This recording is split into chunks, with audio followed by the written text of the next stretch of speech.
Hello and welcome. Today we will see how to do the Mann-Whitney test in SPSS. So today I have a data set of diabetic patients and you can see that I have already highlighted three variables: gender, gender code and HbA1c.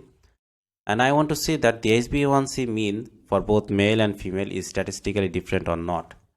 And here our data set is not normally distributed and the sample size is also small, so we need to do the Mann-Whitney test instead of t-test. So in order to do the test, we'll go to the analyze tab. From there we'll select non-parametric tests and select legacy dialogues, and we'll select two independent samples.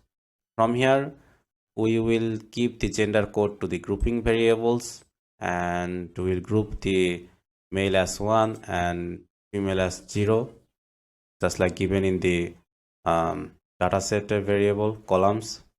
And we will also select the continuous variable, that is the HbA1c, which we want to see to the test variable list.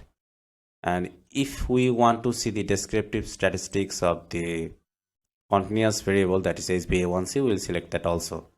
And you can see that by default it is already selected Mann-Whitney test. If you want to keep another test, you can select that also and click OK. This will give us the results section or output. We can see that here the descriptive statistics: HbA1c, mean, sample size, deviation, minimum, maximum.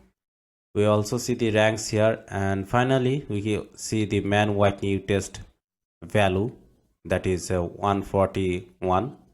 Our asymptomatic significance, that is the p-value, which is 0.153, which is greater than 0.05.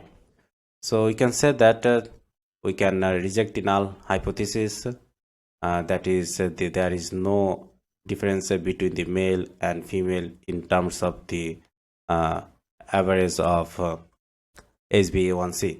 So it is not statistically significant. So this is how you can do the Mann-Whitney test in SPSS and also interpret your results. So thank you for watching. If you find this video useful, please do give a like and subscribe to my channel. So that's it for now.